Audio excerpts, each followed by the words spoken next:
Buen día, chicos, ¿cómo andan?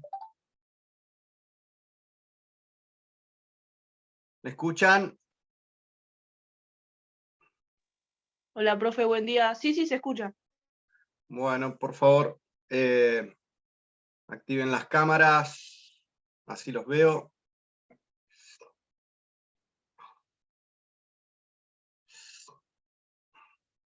Somos poquitos, ¿qué pasó?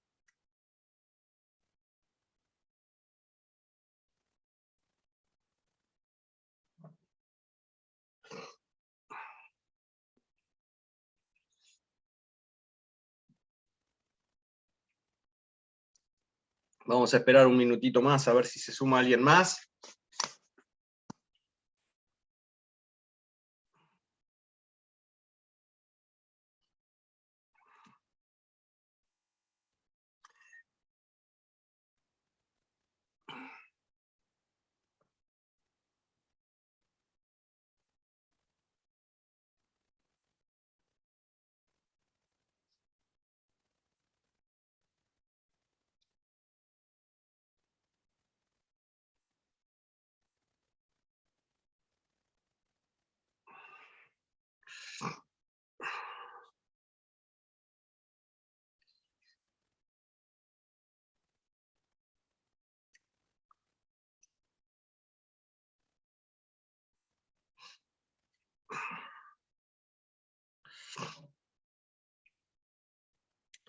Mientras tanto les voy diciendo, chicos, todo lo que uno va dando en clase, más allá del contenido, lo que ustedes tienen que tener en cuenta al momento de rendir el examen son las lecturas obligatorias que da la titular de la clase, que están todas subidas en la página web. Así que, por favor, remítanse a esas lecturas para estudiar más allá de, por supuesto, también las clases. Pero como somos muchos profesores, lo que sí es fundamental precisamente son las lecturas. ¿Se entiende? Hoy lo que vamos a ver es la unidad 15, los puntos 15.3 y 15.4. La instalación del Estado burocrático autoritario a través de la Revolución Argentina, que se lleva adelante desde 1966 hasta 1973, las alternativas de resistencia al autoritarismo por parte de la sociedad civil, Cordobazo, Viborazo, el camino a la institucionalidad y transición de la presidencia de Héctor Cámpora, tensiones políticas y sociales, tercera presidencia de Juan Domingo Perón, política interna, crisis institucional y asunción de María Estela Martínez de Perón, más la violencia política de ese contexto histórico. Bueno, ya son las 8:04, así que vamos a arrancar. Lo que primero que tenemos que tener en cuenta en dicho proceso, dicho periodo histórico en nuestro país, es el contexto internacional. El contexto internacional, tenemos que tener en cuenta que estábamos en plena contienda de Guerra Fría entre los dos bloques más importantes del mundo en ese momento. Por un lado, el capitalismo representado por Estados Unidos y la Unión Europea principalmente, que todavía no estaba conformada la Unión Europea, pero estamos hablando de la OTAN, y por el otro lado, lo que es el bloque comunista, o la Unión de Repúblicas Socialistas Soviéticas, en conjunto con los países que adherían a dicha tesitura política, que eran los países del este de Europa, a través del Pacto de Varsovia. Como ya sabemos, todas esas disputas se dirimían no en las dos principales potencias, sino en los patios traseros de esos países, principalmente Asia, África y Latinoamérica. En ese contexto, como ustedes ya deben haber visto, es cuando asume Arturo Illia la presidencia de la Nación en el año 63, siendo uno de los presidentes menos votados, por estar proscripto precisamente el peronismo, a partir de la Revolución Libertadora de 1955.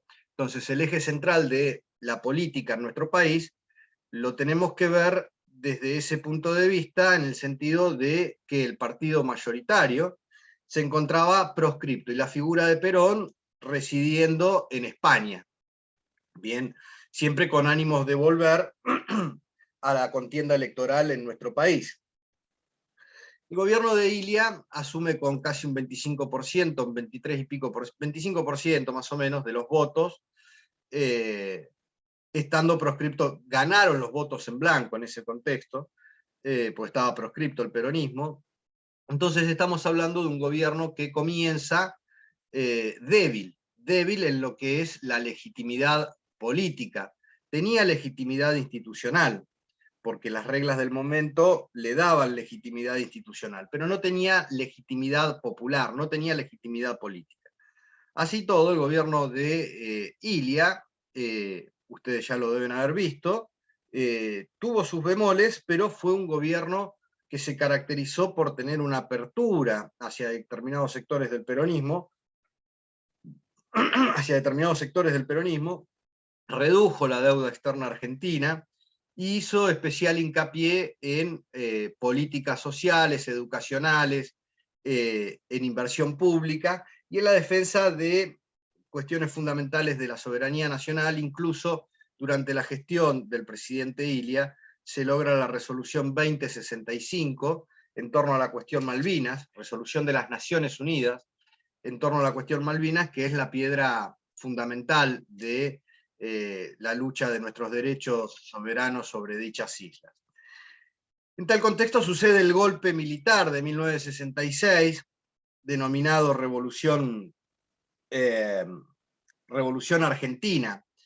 Va a ser el cuarto golpe militar que va a sufrir nuestro país, el cuarto quiebre institucional que va a sufrir nuestro país.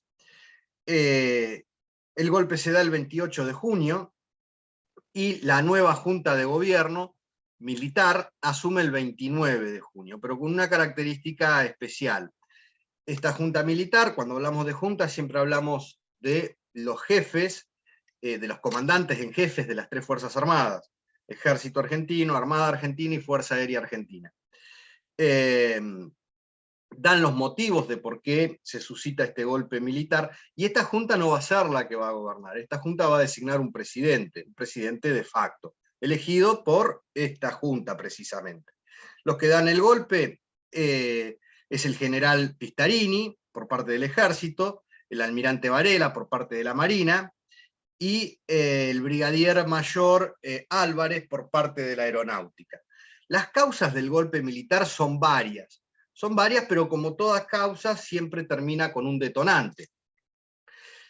En principio, lo que tenemos que tener en cuenta es la política económica llevada adelante por la presidencia de Arturo Illia, y cómo escenificaban a Illia determinados sectores de poder en la sociedad argentina. La caricatura por antonomasia de esa época era la tortuga. Era una tortuga con la cabeza del presidente Illia. Lo trataban de un hombre lento, de un hombre que no resolvía las cuestiones fundamentales. ¿Hola? Aldana, ¿dijiste algo? Bueno, Aldana, cuando mucho cierra el micrófono, por favor. Como que no resolvía las cuestiones inmediatas del país, y más allá de tocar determinados intereses que a las grandes corporaciones molestaba. Principalmente, en ese punto tenemos que tener en cuenta, busquen, lean, sobre lo que es el tema de patentes sobre los medicamentos en la industria farmacéutica. El gobierno de Illia pretendía liberar el tema de las patentes, del derecho de las patentes, para que pueda ser producida la medicación en forma masiva por distintas farmacéuticas, y allí tenía un encono fundamental con las farmacéuticas norteamericanas. En lo político lo podemos ver que, antes de lo político, tenemos lo que es la incidencia de Perón desde el extranjero sobre la realidad política del país.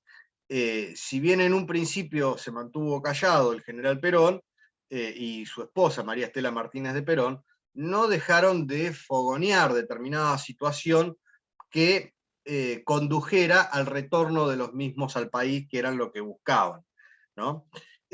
A su vez, por el otro lado, Ilia planteaba regularizar la situación del peronismo en el país, y así es como la Unión Cívica Radical del Pueblo, que era la que sostenía a Arturo Ilia, apoya al candidato a un candidato del peronismo en las elecciones intermedias en la provincia de Mendoza, y por supuesto que esto contradecía también los intereses, a su vez, del sector militar que, como ustedes han visto en la historia de nuestro país, tuvo influencia política gravitante.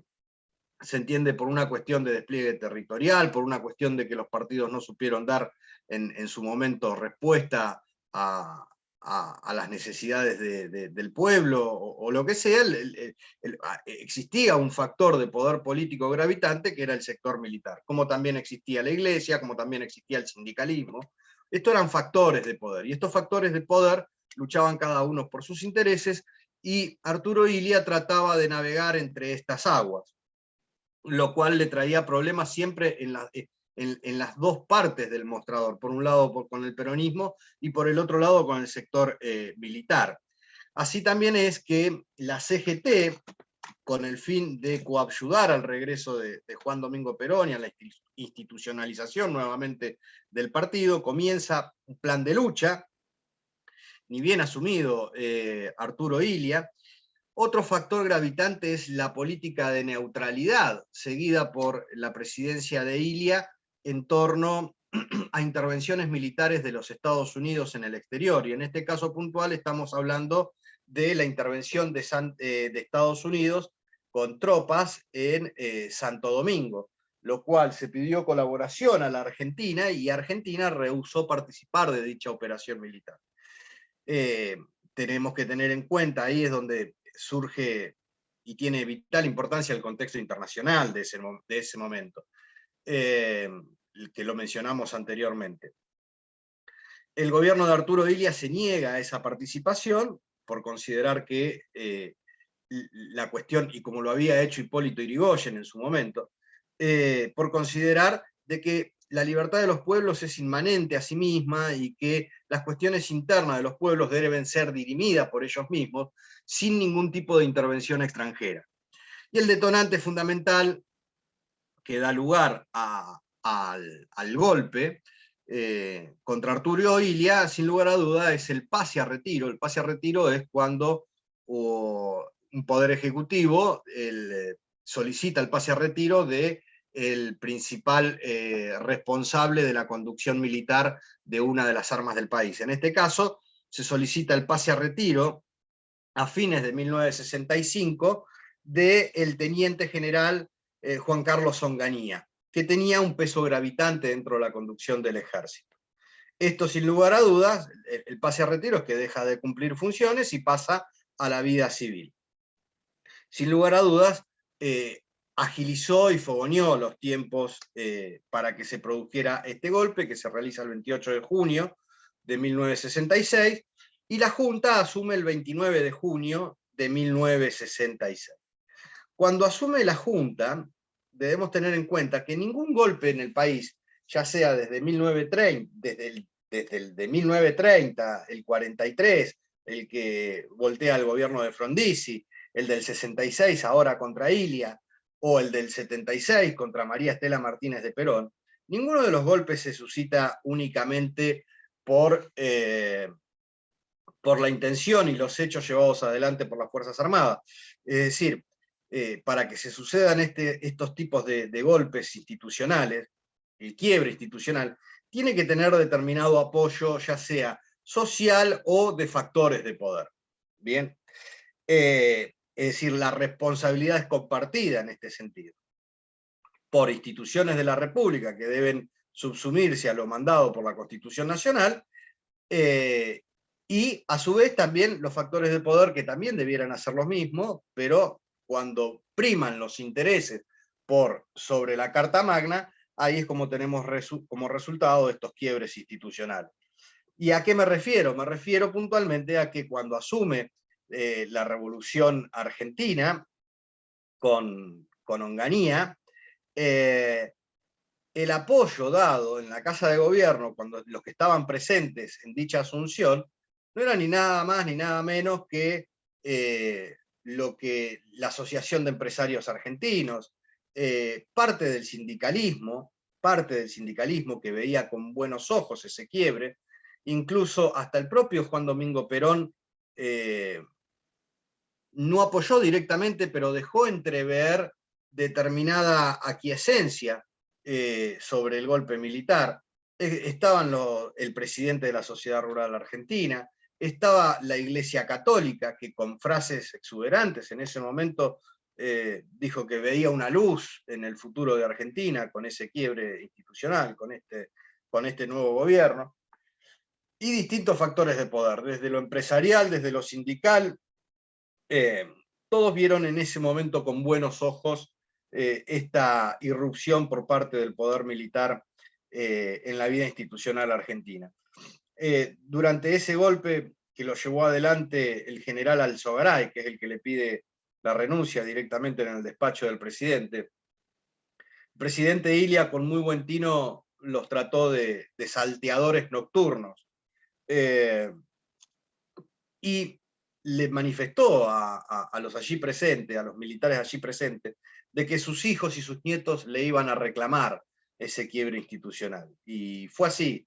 Tiempo después, hasta el propio Alzogaray reconoció lo innecesario y lo burdo de ese quiebre institucional, mucho más ante un gobierno que tenía ascendencia social y que tenía determinada proyección política y de apertura para incorporar el justicialismo a la vida civil, a la vida política del país, y que lograba mostrar resultados concretos sobre la gestión de gobierno. Cuando asume la Revolución Argentina, lo hace a través de 3 documentos fundamentales, que son los documentos institucionales, que es un acta y 2 anexos. Primero es el acta de la Revolución Argentina, que le pido que la lean, que en el acta de la Revolución Argentina se esgrimen las razones militares del golpe. ¿Bien? Y como siempre, este tipo de documentos suelen saltearse determinadas cuestiones de la realidad y dibujar y dar sustento valga la redundancia, y dar legitimidad a ese tipo de quiebre institucional.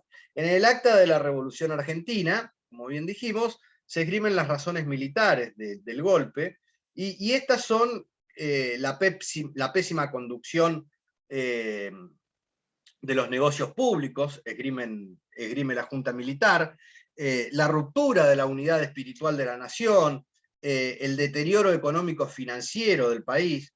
Esto es falaz porque durante la gestión de Ilia la deuda externa logró reducirse. El quiebre de la autoridad y la ausencia de orden y disciplina. También existía, esto por fuera del documento, existía determinados temores, es decir, la apertura hacia el peronismo, hacia la institucionalidad del peronismo, no iba a estar presente en el acta, pero sí era un temor gravitante dentro del sector militar. Y por último, esto sí figura en el acta, la creación de las condiciones para la penetración marxista en la vida nacional. Con esto de la penetración marxista quiero hacer un breve resumen, o un acápite como para tener en cuenta. Nuevamente acá tenemos que retrotraernos a la situación internacional del momento. Existía en el mundo, en ese contexto, la lucha entre el bloque de Occidente y de Oriente, ¿no? Entre el bloque capitalista y el bloque comunista.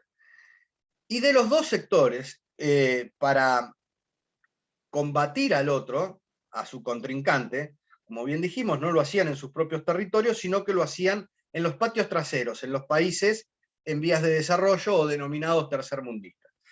Una de las formas era la lucha de la guerra de guerrillas. principalmente sustentada a partir de teorías maoístas, como había sido la Larga Marcha, y que se logra el poder, logra la asunción del poder Mao en China en 1949, y que toma de ejemplo Fidel Castro y el Che Guevara para su revolución en Cuba. Este tipo de metodología de la lucha armada para la toma del poder era fundamental en la inserción de ideologías de extrema izquierda en estos países en vías de desarrollo o que se encontraban en el patio trasero de estas potencias. A esto se le contraponía, por parte de los Estados Unidos, la injerencia en distintos golpes militares de derecha, o la conformación incluso de guerrillas, como aconteció más durante la década del 80, la conformación de guerrillas, pero de derecha. Bien, entonces, lo que tenemos que tener en cuenta acá es que sectores foráneos utilizan a la vida pública, a la vida política, a los instrumentos políticos de determinada nación, de determinado país, para poder volcar sus ideales, sus ideologías, y controlar el poder de ese país a favor o en contra de determinada tendencia internacional.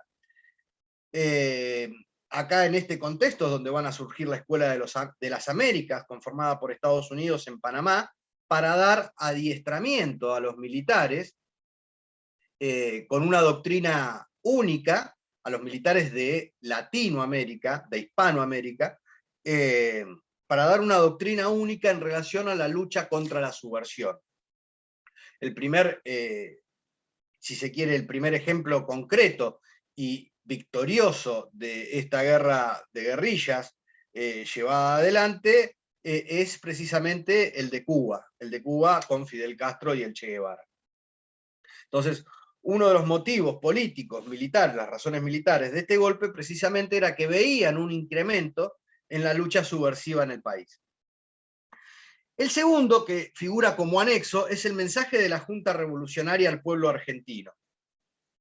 Y es el mensaje público que se da, que lo que plantea precisamente es la falta de autoridad que llevó al país a un escenario de anarquía, ¿bien? Y que se encontraba en este proceso internacional, la dignidad del país se encontraba comprometida. Bien, el esquema institucional entonces derivado de este acta y del mensaje es la destitución del presidente y vicepresidente. Esto es fundamental, chicos. Se destituye al presidente, al vicepresidente, se disuelve el Congreso de la Nación y todas las legislaturas provinciales, se destituye a los miembros de la Corte Suprema de Justicia de la Nación y se disuelven absolutamente todos los partidos políticos. Todos los partidos políticos. Bien, esa es consecuencia del acta de la Revolución Argentina. Y el estatuto, por último, el anexo 3, termina con el segundo anexo, perdón. El segundo anexo termina con la conformación del Estatuto de la Revolución Argentina. Este Estatuto de la Revolución Argentina va a venir, si se quiere, a reemplazar a ni nada más ni nada menos que a la propia Constitución Nacional. Esto no se había dado en golpes anteriores. ¿tá? Entonces, lo ejemplificador de este golpe, o lo resonante, o lo que tenemos que tener más en cuenta en este golpe de la Revolución Argentina es precisamente eso, el Estatuto de la Revolución Argentina, que le va a dar un contexto institucional diferente a los otros golpes. Es decir, se termina conformando un nuevo orden institucional, un nuevo orden constitucional, donde existe una prelación normativa, ¿bien? Que es donde está primero el estatuto y después la Constitución Nacional, si esta Constitución Nacional no se opone a los fines del estatuto, sino lo que rige es el estatuto. Este estatuto también lo que hace, designa a través de la Junta Militar, debe designar al Poder Ejecutivo, es decir, la designación del presidente de la República es designado por la Junta Militar, sustentado en la articulación del Estatuto. Y que el Poder Ejecutivo, además, tendrá las plenas facultades concedidas al Poder Legislativo. Es decir, el poder ejecutivo no solamente era ejecutivo, sino también que se arrogaba las facultades y las funciones del poder legislativo a través de dos organismos de asesoramiento, que valga la redundancia, asesoraban al presidente para dictar, y este es otro hecho relevante de este estatuto, para dictar leyes, ni siquiera decretos leyes como había acontecido en anteriores gobiernos militares. El decreto ley es el poder ejecutivo dictando un decreto que se transforma en ley. Acá no, acá lo que se dictaban eran leyes, dictadas por un ejecutivo unipersonal. A su vez, también este estatuto delegaba en el poder ejecutivo de la nación, es decir, en el presidente que iba a ser designado por esa junta de gobierno, la designación de gobernadores, y daba la facultad a estos gobernadores de iniciar los juicios políticos correspondientes a sus supremas cortes y darse la forma de gobierno según sus constituciones provinciales, pero teniendo siempre como norte al estatuto de la Revolución Argentina. ¿Se entiende? Si se quiere, se genera como una especie, al decir de Ruquier, se genera una especie de monarquía. Se deja de lado totalmente la Constitución cuando ésta contradiga lo que manifiesta el estatuto, y mayoritariamente la Constitución, que es una Constitución republicana, liberal, en el cual sostiene la división de los poderes en ejecutivo, legislativo y judicial. En definitiva, cae toda la Constitución, porque cuando tenemos una junta que es la que designa al presidente, y el presidente a su vez se arroga los derechos del poder legislativo, lo que cae es la Constitución completa. No puede existir nada por encima de la Constitución, y acá lo que tenemos es un estatuto generado por las tres Fuerzas Armadas, que está por encima de esa Constitución nacional. Es decir, la nulidad es absoluta, pero era el contexto en el cual se desarrollaba la vida institucional del país. La asunción, entonces, la Junta designa como presidente al teniente general retirado, recuerden ustedes, Juan Carlos Onganía. Bien, el 29 de junio de 1966. En un principio, como bien, a ver, acá alguien levantó la mano. Sí, yo, profe, quería hacer una consulta. Sí, querida. Va con respecto a los otros golpes. ¿En los otros golpes participaron las tres Fuerzas Armadas o solo pasó en esto? No, mayoritariamente, siempre, a ver, vamos por partes. La fuerza más importante dentro de las tres Fuerzas Armadas, por un despliegue territorial, porque la cantidad de efectivos y todo lo demás, la tiene el ejército argentino. ¿Bien? Entonces, generalmente, todos los golpes fueron por iniciativa del ejército argentino. Excepto, si se quiere, el golpe del 55, donde tuvo mayor preponderancia la Armada Argentina con el almirante Rojas. Pero el que termina asumiendo como presidente es un general del ejército. Todos los golpes, entonces, sí tuvieron la participación de las tres Fuerzas Armadas. Incluso en el último golpe, en el 76, pero que luego de la Guerra de Malvinas, en el 82, la Fuerza Aérea se retira de la Junta. ¿Está? Claro, sí. Pero sí tuvieron participación las tres Fuerzas Armadas. Listo, perfecto, muchas gracias. No, por favor.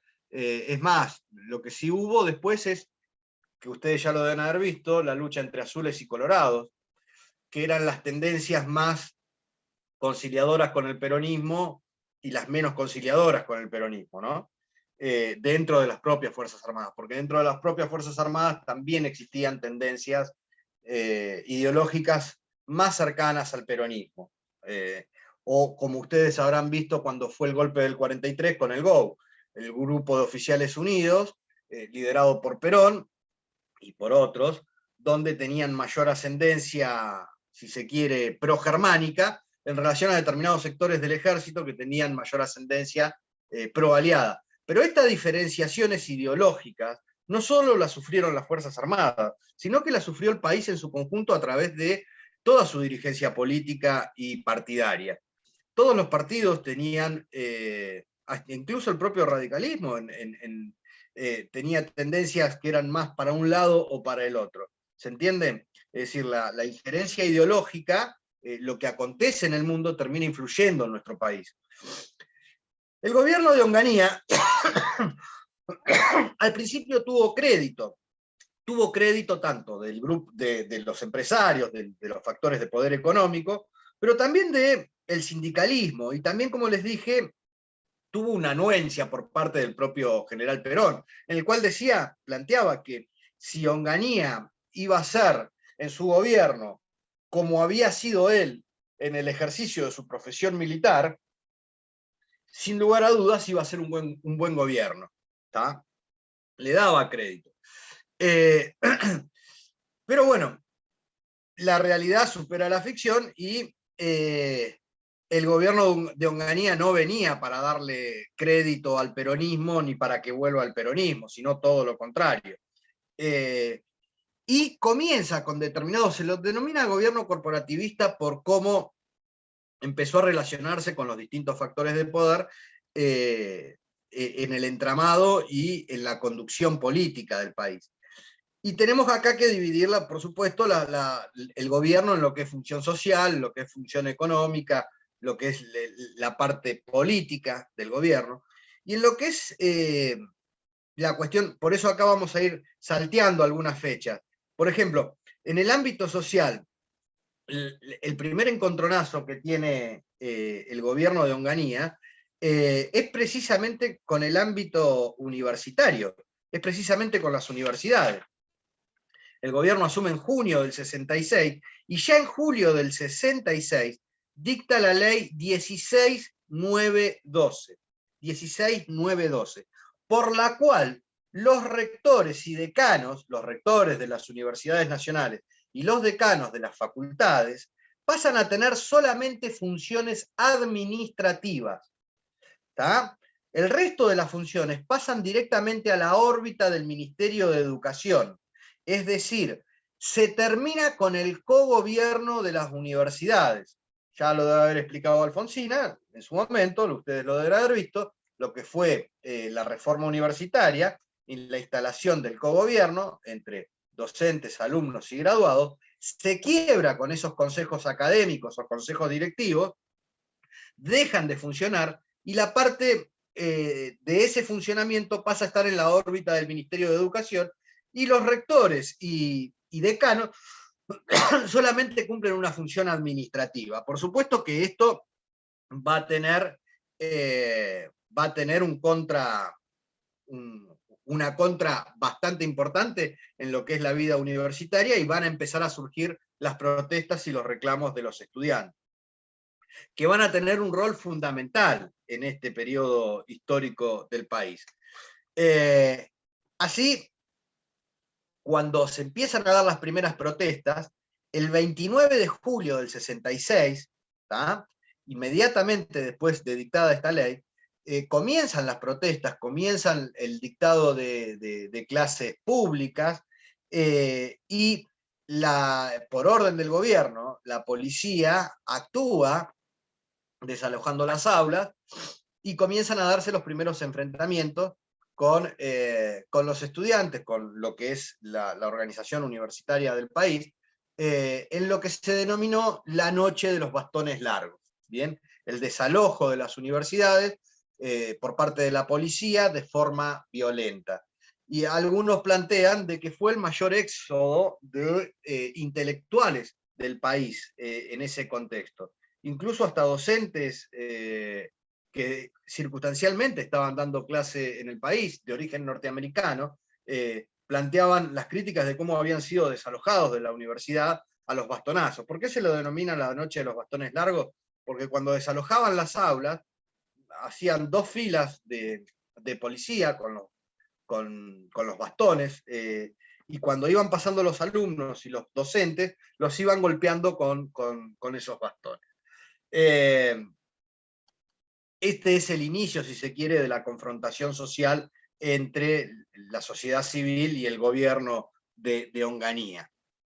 Bien, tengan en cuenta entonces, como hecho significativo, la noche de los bastones largos.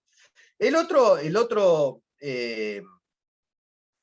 otro contexto donde se desarrolló la vida institucional es dentro de las propias Fuerzas Armadas y dentro del movimiento obrero. Si bien el sindicalismo apoyó en un principio el golpe, luego terminó dándose cuenta del error a partir del dictado del gobierno de la ley 16936, por la cual se establecía el arbitraje obligatorio en las cuestiones laborales donde se despedía o había algún conflicto entre los trabajadores y la patronal. Primero el arbitraje obligatorio y deja sin efecto el derecho a huelga y también la indemnización. ¿Bien? Entonces, indudablemente ahí se estaba atentando contra derechos adquiridos por parte de los trabajadores y esto genera una confrontación con dicho sector.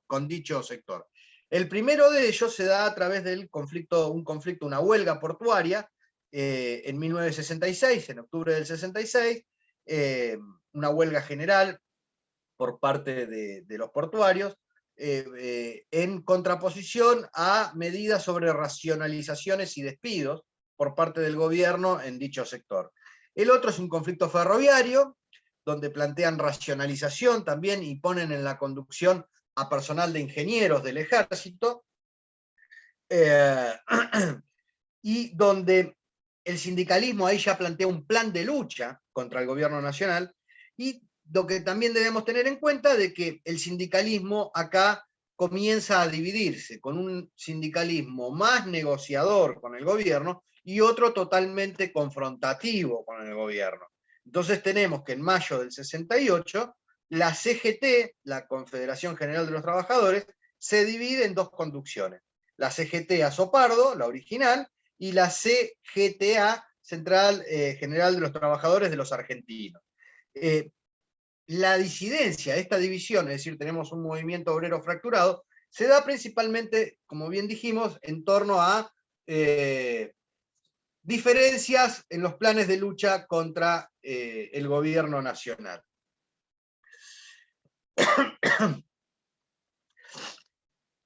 Cuando el gobierno militar empieza a tener este tipo de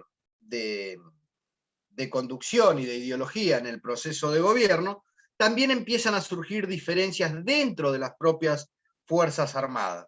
Y el primer enfrentamiento que se da es entre el presidente Onganía y la propia junta que lo había designado, principalmente por el paso a retiro del comandante en jefe del ejército, que era el teniente general Pistarini, el cual renuncia por diferencias en la gestión de gobierno. Y Onganía designa como comandante en jefe del ejército a Julio Alzogaray, al teniente general Julio Alzogaray, que no era ni más ni menos que el hermano del economista Alzogaray. En agosto del 66 se produce un segundo enfrentamiento y entre la Junta y Onganía termina por relevar del cargo de las funciones a los tres comandantes en jefe, designando en el ejército al teniente general Alejandro Agustín Lanús, que será, la historia se da de esta manera, el que termine, si se quiere, volteando al propio Onganía y terminando él siendo presidente. En el ámbito político lo que tenemos es... continuamos con el ámbito político, perdón. Otro de las cuestiones que se da como hecho relevante y fundamental y por el cual comienza el declive de la presidencia de Onganía es el denominado Cordobazo, que se da el 29 de mayo de 1969. Todo había iniciado unos días antes en la Universidad Nacional de Corrientes, donde grupos de alumnos se habían manifestado contra el aumento, de los precios del comedor estudiantil. Fíjense que para la vida política, económica del país, que la universidad haya tenido semejante gravitación, es más que importante, ¿se entiende? Comienzan los alumnos de Corrientes a realizar protestas y manifestaciones por el aumento del comedor, y esto se empieza a replicar en todas las universidades del país en adhesión a a los estudiantes de la Universidad de Corrientes. Y así terminan manifestándose los estudiantes de la Universidad Nacional de Córdoba con manifestaciones y barricadas en la calle, pero que tienen la singularidad de que se suman trabajadores de los sectores fabriles de las periferias de Córdoba. Entonces, termina siendo una manifestación estudiantil, obrera, en contra del gobierno nacional principalmente, y de su política universitaria y social. No nos olvidemos que ya la CGT se encontraba en un plan de lucha, ¿no? Se produce en este 29 de mayo, la ciudad de Córdoba parecía una ciudad en guerra, distintos focos de incendio, autos prendidos fuegos, choques violentos entre la policía y los estudiantes, por lo cual debe actuar el ejército, porque la situación estaba descontrolada. En este cordobazo hubo heridos, hubo muertos. Después los trabajadores se retiran de la manifestación, pero los estudiantes siguen. Y, si se quiere, esto se produce en mayo del 69, y Onganía cae en junio en junio del 69. Entonces, lo debemos tener como un factor gravitante en la caída de Onganía, el cordobazo. Bien. Reitero, hubo heridos, hubo muertos, y debe tenerse como una de las causas de la caída de Onganía. Otro tema importante que comenzaba a darse en el país y que ya había empezado a surgir en el año 55 era el fenómeno del surgimiento de las guerrillas en el país, el fenómeno insurreccional. Como ustedes bien saben, el uso legal de la fuerza lo tiene el Estado Nacional, a través de, si hay una cosa que caracteriza al Estado moderno, es la legitimidad del uso de la fuerza cuando las instituciones funcionan correctamente, ¿se entiende? ¿No? Mediante un gobierno democrático, no mediante un golpe de Estado. Pero el monopolio de la fuerza lo tiene el Estado, ¿bien? Ante los distintos quiebres institucionales y la realidad política del país e internacional, a partir del año 55-56, comienza a darse el surgimiento de distintos grupos guerrilleros en el país, insurreccionales. Al principio tenían una fuerte influencia por parte del peronismo, que estaba exiliado y buscaba de distintas maneras volver a la vida política del país. Entonces, en ese primer movimiento vamos a ver mucha tendencia, mucha participación del peronismo tradicional, si se quiere. Pero con el correr del tiempo, la influencia y la influencia del comunismo, principalmente, y de teorías trotskistas, maoístas, ya lo que vamos a ver es una inserción directa de la izquierda en la guerrilla en el país, y que fue coaptando indirectamente al peronismo. Es decir, parte del peronismo, muy bien utilizado muy hábilmente utilizado por Perón en el exilio, cuando Perón nunca fue de izquierda, pero sí utilizó sectores de izquierda de su propio partido para generar las condiciones para su retorno. Pero lo cierto es que comienzan a darse situaciones de violencia armada de estos distintos tipos de grupos, que lo que buscan es hacerse del poder político del país mediante las armas, mediante un medio y un modo ilegítimo. ¿Por qué? Porque el uso legal de la fuerza lo tiene el Estado. ¿Bien? Entonces, tenemos el origen de esa guerrilla como resistencia peronista, luego del 55, y tenemos la primera guerrilla de la Argentina, que son los Tuturuncos, que surgen en el 56, en el noroeste de nuestro país, con una fuerte influencia cubana y algunos postulados peronistas, ocupación de ciudades, secuestros, asesinatos, y después tenemos, ya con el correr del tiempo, y hasta la década del 70, casi 80 inclusive, porque el regimiento al ataque de la Tablada, del regimiento de la Tablada, en el año 89 fue realizado por un grupo guerrillero, durante pleno gobierno democrático de Raúl Alfonsín, y ese grupo guerrillero era una vertiente, una variante de estos grupos guerrilleros que estamos viendo ahora. Surgen distintos grupos guerrilleros. Uno de ellos es el FAL, que es las Fuerzas Armadas de Liberación, de ideología comunista. El otro es el Ejército Revolucionario del Pueblo, el ERP, que tendrá vital gravitancia Mario Santucho, de origen radical, pero que luego pasa a tener una tendencia totalmente trotskista, maoísta, comunista.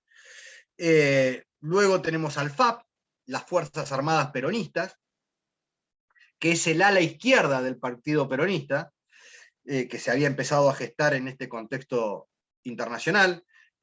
Tenemos al Ejército de Liberación Nacional, al ELN, que es un desprendimiento del Partido Comunista. Tenemos a las Fuerzas Armadas Revolucionarias, el FAR, también de ideología comunista. El Frente Argentino de Liberación, FAL, también de origen comunista. Y por último, los montoneros. Montoneros, que el origen se da en mayo de 1970, ya vamos a llegar, y tienen su bautismo de fuego, por decirlo de alguna manera, el 29 de mayo de 1970, que es justo el 29 de mayo, es el Día del Ejército Argentino, que lo tienen con el secuestro de Aramburu, de Pedro Eugenio Aramburu, y posterior juzgamiento a través de un tribunal popular.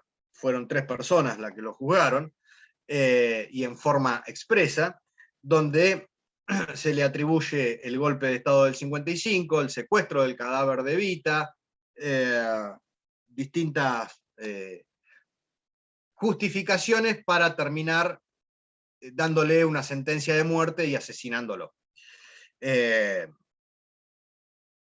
Asesinándolo el 2 de junio de 1970. Montoneros, por supuesto, tiene un origen, fíjense este detalle, chicos. El origen de Montoneros, si bien termina siendo una rama de la izquierda del peronismo, que actuó incluso durante gobiernos democráticos, porque nunca dejó de actuar durante el gobierno de Cámpora, ni del gobierno de Perón, ni del propio Perón, ni del gobierno de María Estela Martínez de Perón, tiene un origen nacionalista ultracatólico. Un origen nacionalista ultracatólico, para terminar con el devenir del tiempo, en una tendencia de izquierda, ¿no? Que contradice principalmente el nacionalismo, porque la izquierda es internacionalista, y contradice la religión porque el comunismo en sí es ateo, ¿se entiende? Muchos de estos fundadores de Montoneros provenían del Colegio Nacional Buenos Aires, incluso algunos tenían ascendencia militar. Y más allá de eso, eran la mayoría hijos de prominentes familias con determinado peso patricio en la sociedad argentina.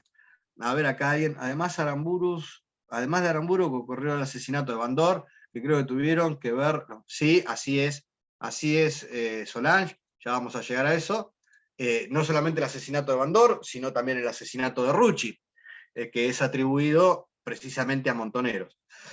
Entonces, fíjense muchas veces cuando hablamos de las ideologías de los partidos políticos en la actualidad, cómo la historia nos muestra, y por eso lo importante de la historia, de dilucidar cuál es el origen de esos movimientos, porque el peronismo en sí, Perón en sí, nunca fue una persona de izquierda.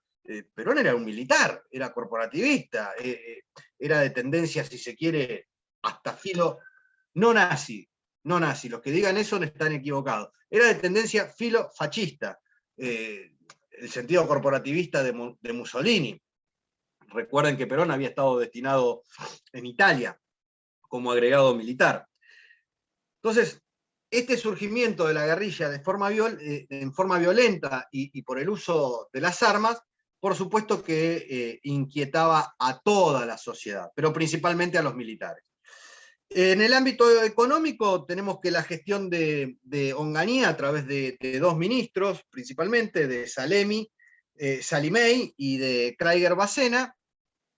Al principio se daba un intervencionismo estatal, chocó con la realidad, es reemplazado el ministro, y el plan de Kraiger-Bacena lo que se da es principalmente una devaluación del peso en un 40%, disminución de los derechos aduaneros, es decir, que se pudiera importar todo lo que se quisiera para reducir los costos en relación al alto costo de producción argentina que tenían las industrias argentinas, retención a las exportaciones primarias, ya desde hacía tiempo veníamos con temas de retención a las producciones. Fíjense cómo se van repitiendo las soluciones políticas a problemas que son estructurales en el país, ¿no? Retenciones, lo que es devaluación, lo que es derechos aduaneros.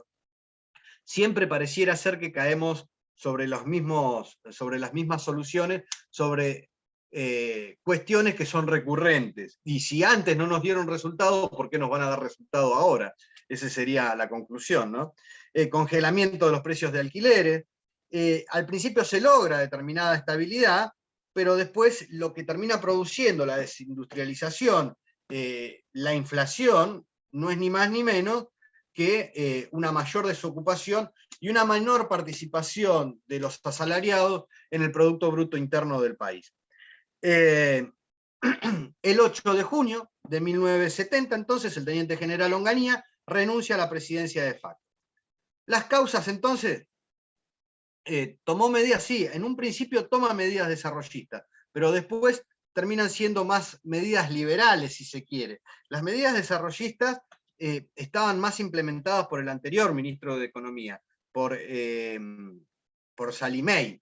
Medidas más desarrollistas van a tomar los próximos gobiernos.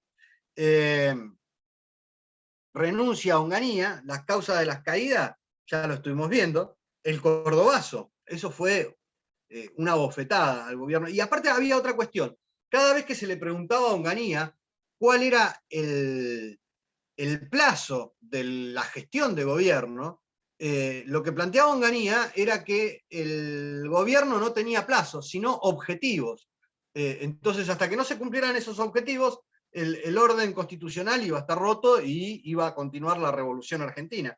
Entonces, también las propias Fuerzas Armadas, con Lanús como comandante en jefe del ejército, le planteaba a Onganía determinadas políticas para cortar con esta desintegración en la sociedad de la anuencia que habían tenido en un principio por parte de la sociedad en este golpe institucional. A lo que Onganía respondía siempre con el tema de los objetivos y no con el tema de los plazos. Entonces, esto podía dar a entender, y lo llegó a plantear de esa manera, de que los objetivos recién iban a ser conculcados en 10 o 20 años. Es decir, lo que planteaba era que la revolución, para lograr sus objetivos, tenía que estar en el poder de 10 a 20 años.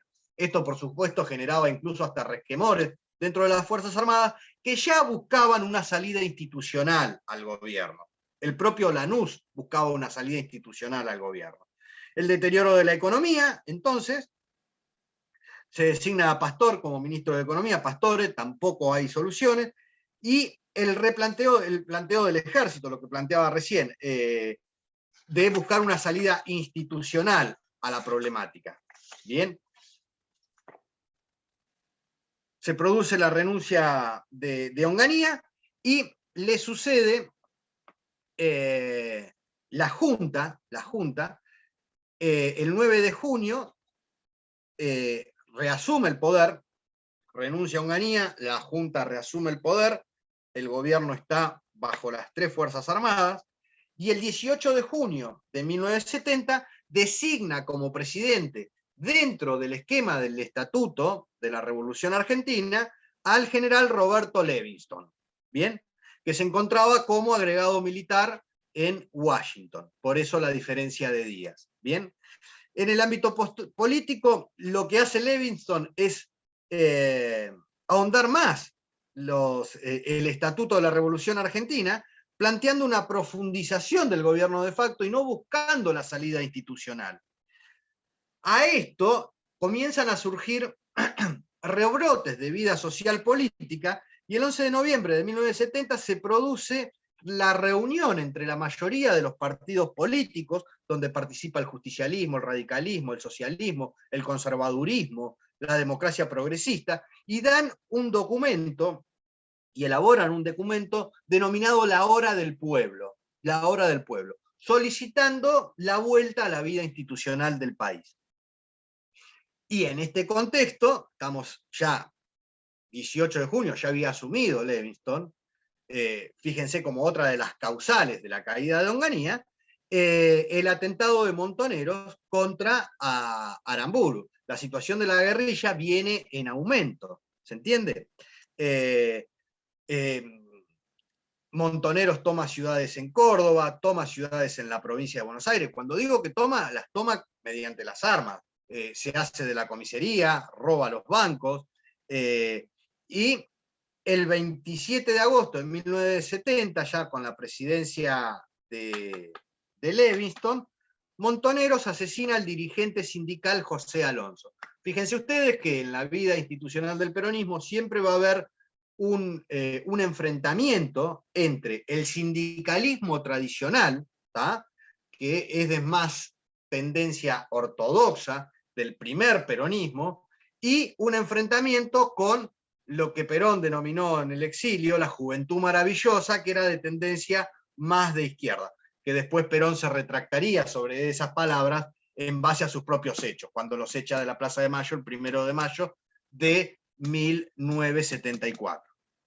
Bien, en el ámbito social se normaliza la CGT, es decir, se unifican estas dos centrales obreras bajo la conducción de José Rucci, y se produce el 15 de marzo del 71, nuevamente, un hecho social en Córdoba denominado Viborazo. ¿Por qué Viborazo? Porque ante distintas manifestaciones contra el gobernador de Córdoba, por parte de estudiantes y obreros nuevamente, el gobernador de Córdoba, Uriburu, plantea, palabras más, palabras menos, vamos a cortar la cabeza de la serpiente marxista, ¿se entiende? Vamos a cortar la cabeza de la serpiente. Entonces, el imaginario popular, ante el levantamiento social, plantea que fue un viborazo. ¿Por qué? Porque, está bien, ese levantamiento social logra ser reprimido mediante el uso de la fuerza pública, pero son pequeñas mellas que van mermando el poder político y real de la Junta de la Revolución Argentina. En este viborazo también hubo heridos, hubo muertos, y acá es donde sí viene la implementación de una política, si se quiere, más desarrollista, como planteaba la compañera recién, que es con la designación de Aldo Ferrer como ministro de Economía. Ferrer, un estructuralista, un desarrollista, donde planteaba la sustitución de importaciones, estaba más cercano a lo que eran las corrientes económicas de la CEPAL, de la Confederación Económica para Latinoamérica. Sostiene que sin industria no hay desarrollo, por eso es cercano al desarrollismo. Tiene un cuño keynesiano, es decir, totalmente contrario a lo que fue Kraiger-Bacena. Plantea el aumento de la inversión estatal, pero pidiendo deuda externa, no con fondos legítimos. Tiene políticas de control de precio, tiene límites, plantea límites a las operaciones de empresas extranjeras en relación a la inversión que podían realizar en el país. Plantea una política de mayor crédito para las empresas nacionales, para aumentar la producción. Sale la ley del compre nacional, pero el plan no da resultado. Como todo plan económico, la confianza es fundamental. La confianza del consumidor, la confianza de las empresas, la confianza de todos los factores que inciden en la vida económica de un país. Y fíjense que muchas de estas medidas, contrarias a las del gobierno de Onganía, después se suscitaron, se repitieron en otros gobiernos. Es más, muchos de estos control de precios, lo estamos viviendo. En ese momento no fueron solución y ahora tampoco lo serán. Argentina lo que tiene es eso, una repetición consuetudinaria de políticas cerradas, si se quiere, y no un esquema de conjunto entre ambas políticas para lograr un desarrollo integral. Con toda esta situación política, social, con el avance de la guerrilla, sin plantear una salida institucional y con el factor de poder de Lanús dentro del ejército, la salida de Livingston es inminente. Y el 23 de marzo del año 71, la Junta de Comandantes destituye. Acá no renuncia a Livingston, acá la Junta lo destituye.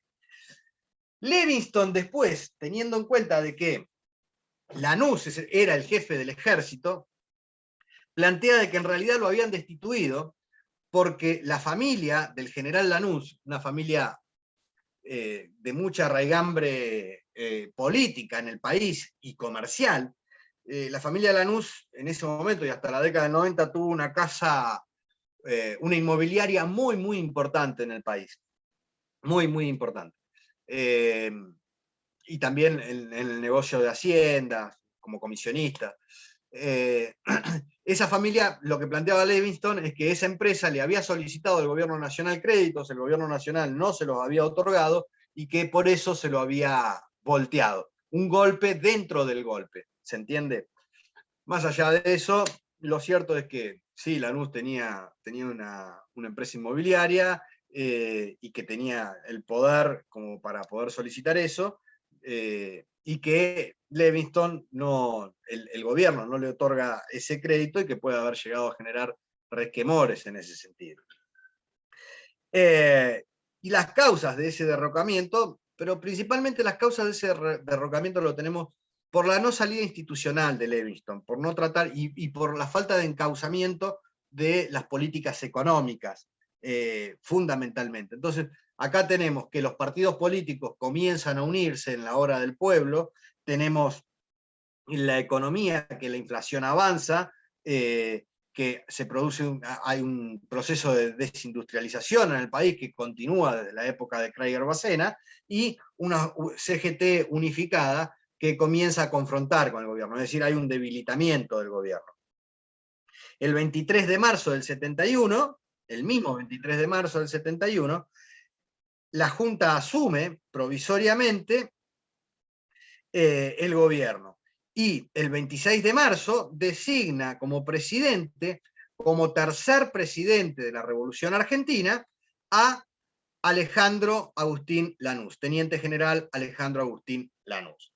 ¿Qué es lo que plantea Alejandro? Que era el factor de poder real dentro del ejército y por lo tanto dentro de las Fuerzas Armadas, luego de la designación por parte de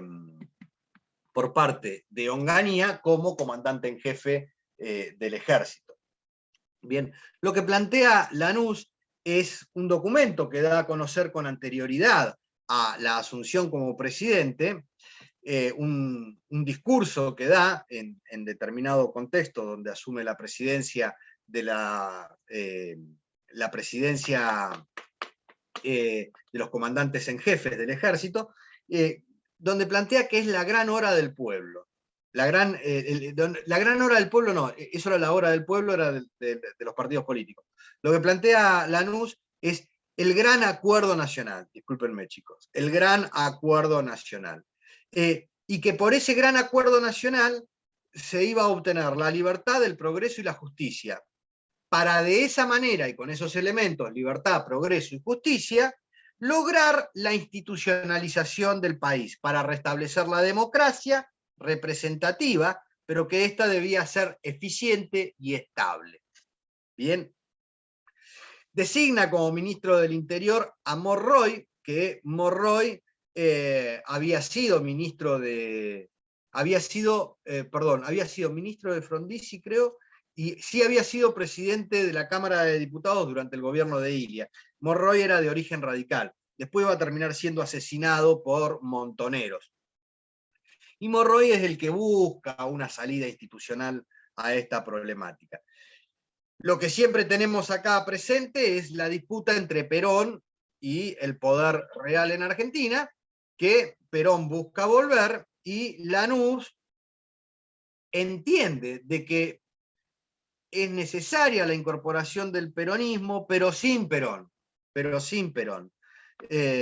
¿Por qué? Porque entiende que el justicialismo forma parte de la realidad social y política del país. ¿Se entiende?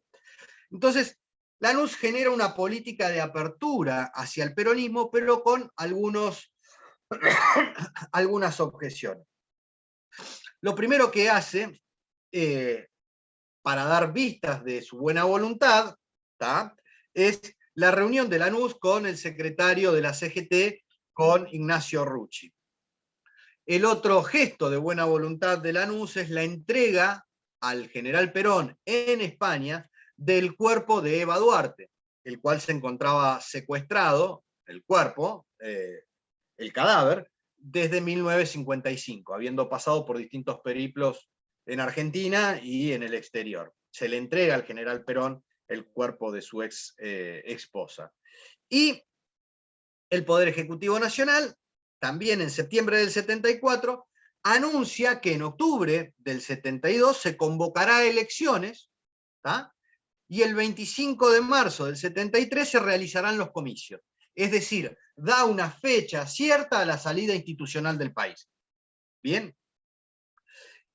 En este contexto se recrudece la violencia política, guerrillera principalmente, con protestas sociales y fundamentalmente a través de actos terroristas por parte de la guerrilla.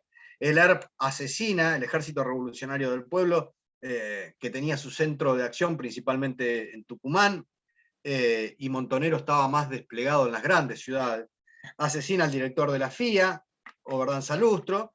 El ERP también asesina al general del Tercer Cuerpo de Ejército de Rosario, a un general.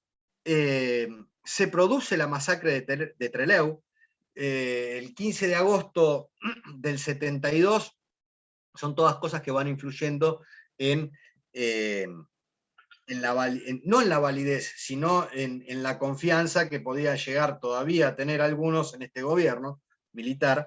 Se produce la masacre de Trelew, donde 25 presos, principalmente todos, porque en ese contexto había existido una Cámara Federal Penal que juzgaba especialmente, estaban enmarcados dentro de la ley, que juzgaban especialmente los actos guerrilleros, terroristas. Se encontraban detenidos 25 subversivos, se produce una sublevación dentro de la cárcel, logran fugarse 6 guerrilleros, que secuestran un avión de Austral en Trelew y son recibidos en Chile por el gobierno de izquierda de Salvador Allende, dándole asilo político, y a los 2-3 días se produce la masacre, en el sentido de que el resto, los 19 presos que no habían podido escaparse, son asesinados y hacen ver ante la sociedad de que estos presos habían intentado evadirse o habían intentado fugarse, y son asesinados. Entonces se produce la masacre de Trelew, principalmente en una lucha entre izquierda y derecha que se venía llevando en el país, ¿no? Luego esta Cámara Federal, con posteriores gobiernos, iba a ser disuelta y gran parte de esos miembros iban a ser asesinados por la guerrilla argentina. En el aspecto constitucional acá tenemos un hecho fundamental, y por favor esto sí lean bien, que es la enmienda de 1972. La enmienda de 1972. En abril del 71, el gobierno crea la Comisión Asesora para el Estudio de la Reforma Institucional y realiza un dictamen que eleva a la Comisión Coordinadora del Plan Político. Bien, el 24 de agosto, el gobierno dicta el estatuto fundamental que materializa esa enmienda. ¿Qué es lo que planteaba? Lo que planteaba era modificaciones a la Constitución Nacional de 1853. en base a lo resuelto por el Estatuto Fundamental. Y por lo cual se va a dar la vía institucional de salida a las elecciones que habían sido convocadas. Lo que planteaba es que los senadores y los diputados tendrían una duración de 4 años en el mandato, con posibilidad de reelección, presidente y vicepresidente 4 años en mandato y reelección solamente por un periodo más.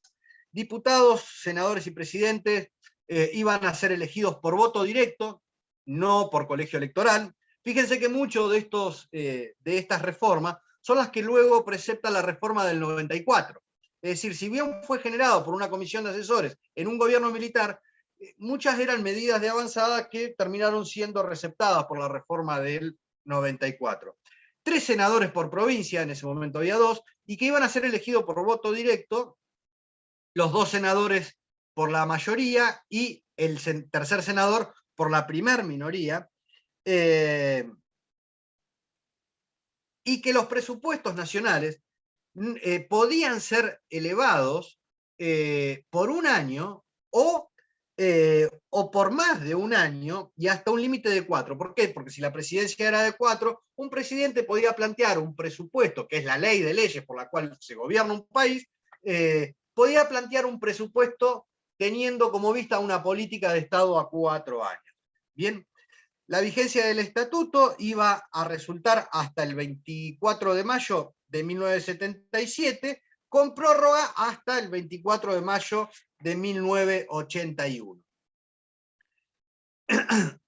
Es en este contexto donde se realiza la operación retorno de Perón, el cual Lanús lo que plantea en su momento era que a Perón no le daba el cuero para venir, de que Perón podía volver, pero que no le daba el cuero para venir. Y en este retorno de Perón también lo que se da es el 27 de julio del 72, la Junta de Gobierno lo que resuelve es que el futuro candidato para esas elecciones tenía que tener domicilio en el país para el 25 de agosto del 72. Es decir, lo que planteaba era la vuelta del justicialismo, pero sin Perón. Es decir, Perón, si quería ser candidato, tenía que estar antes de esa fecha y sentar domicilio en el país antes de esa fecha. Perón vuelve el 17 de noviembre del 72, luego de 17 años de exilio. Entonces, ya Perón no podía ser candidato.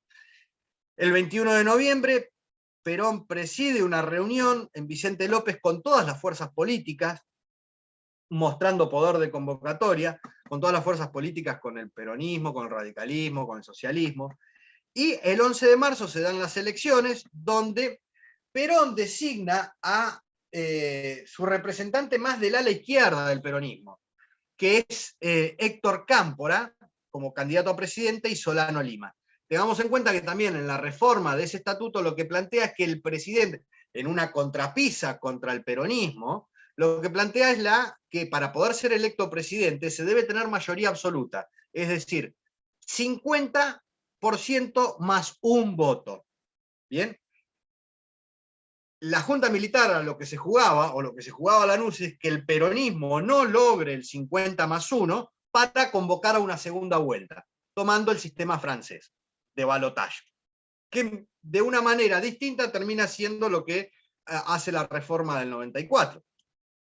El peronismo en esas elecciones, con Cámpora a la cabeza, que el lema era Cámpora al gobierno, Perón al poder, saca el 49,56% de los votos. Y el radicalismo saca el 20 y pico por ciento. Entonces había que ir a segunda vuelta solamente por 0,4 puntos.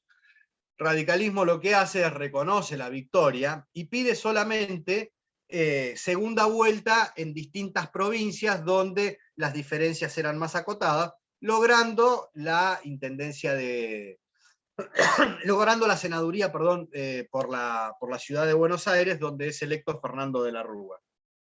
Entonces, la UCR declina la segunda vuelta y queda reconocido como presidente Héctor Cámpora. Sí, 21, 23%, ahí estuvo muy alejado de lo que sacó el peronismo. Y ahí es donde se produce la asunción de Cámpora, el 25 de mayo del 73. Héctor Cámpora como presidente, Vicente Solano Lina como vicepresidente. Cuando Cámpora, que era de tendencia más de izquierda, asume el gobierno, toma determinadas medidas que a Perón no le cayeron nada bien, para nada bien. Es más, en una visita que hizo Cámpora a España, estando Perón en España, literalmente Perón le plantea a Cámpora: ¿qué me ha hecho Cámpora? Me ha llenado el gobierno de zurdos. No, a ver, no lo digo yo, disculpen los términos, chicos, pero es lo que le dijo Perón a Cámpora, según testigos presenciales. ¿Qué me ha hecho Cámpora? Me ha llenado el gobierno de zurdos y de putos. Eso fue lo que planteó. Fíjense lo alejado que estaba Perón de esas políticas que planteaban. Perón lo que hizo es utilizar a la izquierda para poder volver al país, ¿bien? Pero una vez él asentado en el país, su idea era diametralmente opuesta. Y lo demostró en las dos primeras presidencias y en su vida política. El mensaje de Cámpora al asumir era ratificar los postulados de liberación, de reconstrucción, de independencia económica y de justicia social del peronismo, pero con determinada tendencia, como bien digo, hacia la izquierda. Planteaba un acuerdo obrero empresarial, la ratificación del Estado de Derecho, la Constitución, de que las Fuerzas Armadas debían estar bajo la órbita de la Constitución y comprometidas con el programa. Ahí cuando dicen comprometidas con el programa, por ejemplo, estaba lo que fue el Plan Dorrego, donde las Fuerzas Armadas participaron con determinados sectores de la izquierda peronista en asistencia social. Las relaciones internacionales debían estar más enfocadas a Latinoamérica y la apertura al mundo. El Poder Ejecutivo y el Poder Judicial desenvolverse con un proceso de liberación nacional. Había que dar una batalla cultural contra la dominación imperialista. Bueno, la salud y la vivienda, por supuesto, con el sentido de gratuidad. Y el país ya no era el mismo que cuando le tocó asumir a Perón en el año 46. Ya no era esa potencia argentina que competía con España, con Italia, que estaba entre los primeros países. No, Argentina ya sufría un proceso de desindustrialización, solamente se sostenía con la producción primaria, más o menos igual que la actualidad. Existía la crisis del petróleo del 73, que encareció todos los productos argentinos. Existían privilegios de sectores minoristas sobre la gran mayoría y marginación. Continuaba un proceso agroexportador sin industrialización. Es decir, el contexto internacional y local era totalmente desfavorable. Y hay un hecho que desencadena nuevamente la lucha entre la izquierda y la derecha peronista, que es el regreso de Perón el 20 de junio del 73 al aeropuerto de Ezeiza, donde las dos facciones, la izquierda peronista y la derecha peronista, en una batalla campal que no se sabe todavía la cantidad de muertos que existieron, al intentar recibir a Perón en Ezeiza, por buscar la supremacía en el palco de recepción, terminaron a los tiros. Sectores de la derecha peronista, como la CNU, la ALN, la AAA, la Alianza Anticomunista Argentina, dirigida por López Rega, que estaba a cargo del Ministerio de Bienestar Social de Cámpora. Dentro del propio gobierno había facciones de izquierda y de derecha que se peleaban permanentemente por las distintas cajas y sectores de poder dentro del gobierno, por los distintos ministerios. Estos sectores de la derecha terminan confrontando con la juventud peronista, con el FAR, con las Fuerzas Armadas Revolucionarias, con el ERP, con Montoneros, y la fiesta, lo que iba a ser una fiesta, el regreso de Perón al país, terminó siendo una verdadera masacre. Y los organismos públicos, como bien digo, fueron copados tanto por sectores de izquierda como de derecha. El plan económico de Cámpora, a través del plan Helbar, que estuvo en el Ministerio de mayo del 73 a octubre del 74, tenía una situación económica desfavorable que hereda una inflación del 80% anual, y lo que hace es aplicar medidas estatistas en relación a acuerdos es decir, el Estado dirigiendo la economía, firman acuerdos con la CGT de 20% de aumento, congelamiento de precios por un año, se desarrolla un plan trianual, liberación nacional. La cuestión es que en realidad el resultado fue muy escaso, y en ese contexto, en ese momento, la participación de los asalariados en el PBI nacional rondaba el 40-42% aproximadamente. En ese contexto se restablecen las relaciones bilaterales con la Unión Soviética. Argentina comienza a exportar productos a la Unión Soviética, que lo hará incluso durante el gobierno militar del 76 al 83. Argentina se incorpora en el plano internacional al movimiento de los no alineados. El movimiento de los no alineados, como su palabra lo indica, no estaba ni alineado ni con el capitalismo ni con el comunismo, no era ni pro Estados Unidos ni pro Unión Soviética, mantenían una tesitura intermedia, pero en realidad el movimiento de los no alineados ideológicamente tenía una pata, si se quiere, con mayor tendencia hacia la izquierda.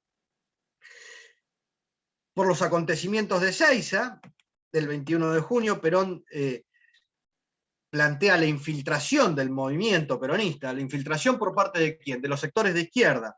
El 13 de julio, ante esta situación, presenta la renuncia a Cámpora y Solano Lima, por plantearse esos más favorables a la izquierda, y asume circunstancialmente por la ley de acefalía, la ley de acefalía 252, tenía que asumir el vicepresidente renuncia, el presidente provisional del Senado se encontraba en misión en el exterior, asume el presidente de la Cámara de Diputados, que es Raúl Lastiri.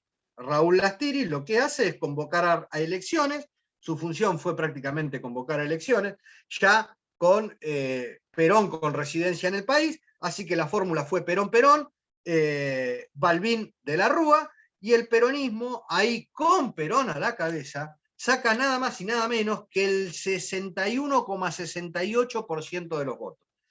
El mayor respaldo político que tuvo un gobierno mediante el voto popular. Y el radicalismo saca el 24-25% aproximadamente. Perón asume un 12 de octubre, jura por tercera vez como presidente de la República, y acá Perón vuelve al país como el león herbívoro.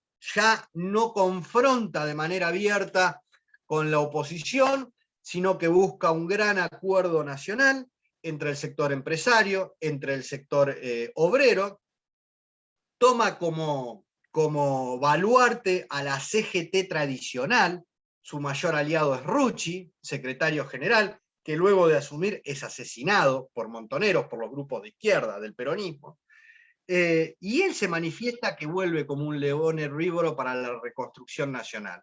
La primera reunión que tiene cuando llega al país es nada más y nada menos con Balbín, líder de la Unión Cívica Radical.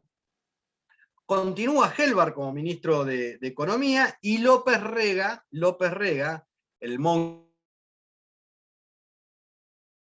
negro, como le decían, como ministro de Bienestar Social. Bien, recrudece la violencia. En enero del 74, en pleno gobierno democrático, el ERP, el Ejército Revolucionario del Pueblo, copa el regimiento de Azul del ejército, asesina a su comandante y a su señora, realmente, y ahí ya Perón, con ascendencia militar, no dejó nunca de ser un militar, Perón, directamente en el radiograma que imparte a todas las reparticiones militares del país, directamente plantea una confrontación sin cuartel contra la izquierda violenta, contra la izquierda guerrillera en el país.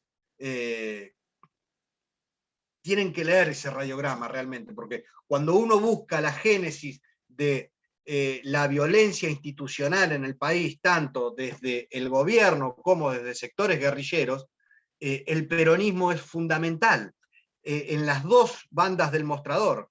El primero en asestar golpes y en, si se quiere, en dar vía libre a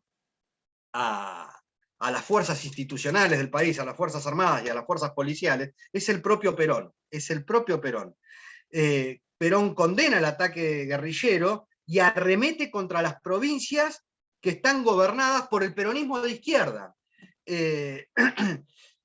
Y esto se da más que nada en el discurso del 1 de mayo de 1974, un mes y días antes del fallecimiento de Perón, donde el Día del Trabajador es festejado por todos los sectores populares del país, se congregan todos en la Plaza de Mayo, y ya las diferencias en cómo se ubican los sectores en la plaza daba la muestra del quiebre dentro del propio peronismo. ¿Bien? Por un lado, los sectores más ortodoxos, que estaban representados principalmente por el sindicalismo tradicional peronista, y los sectores de izquierda que ante las palabras de Perón, les quiero leer textual porque para que ustedes interpreten el grado de violencia que se suscitaba en el país en ese momento. Para que ustedes tengan una idea, entre mayo del 74 y mayo del 75, durante pleno gobierno democrático de Perón y de María Estela Martínez de Perón, que luego asume la presidencia con la muerte de Perón, hubo en el país 500 asesinatos políticos realizados por las fuerzas de izquierda guerrilleras. Los cánticos ese 1 de mayo, fíjense ustedes la violencia con que se generaban, que le planteaban desde la plaza los grupos de izquierda a Perón, le planteaban, textual, vea, vea, vea, que manga de boludos, votamos a una muerta, a una puta y a un cornudo. La muerta era Eva. La puta, en relación a María Estela Martínez de Perón, y el cornudo el propio general. Es decir, la izquierda con la cual Perón había tratado de juventud maravillosa, se le sublevaba a Perón por la tendencia política que estaba teniendo el gobierno de Perón. El otro cántico, para que tengan en cuenta, era, ¿qué pasa? ¿Qué pasa? ¿Qué pasa, general? Que está lleno de gorilas el gobierno popular. Es decir, planteaban la izquierda como que el gobierno de Perón había sido cooptado por los movimientos de derecha, por López Rega, si bien esto es cierto en relación a que la derecha estaba, le había dado más lugar Perón, no era menos cierto la violencia que generaba la izquierda, y ahí está la respuesta de Perón, que en discursos nadie le iba a ganar en ese contexto, y menos esta juventud, donde los trata de estúpidos imberbes, estúpidos a esta izquierda maravillosa, a esta izquierda revolucionaria de los 70, de los 60, de los 70, Perón los trata de estúpidos imberbes, y que no tenían derecho a suplantarse en el lugar de aquellos que habían luchado por más de 20 años para el retorno del peronismo, de la justicia social al país, y en este momento de concordia y de todo lo demás.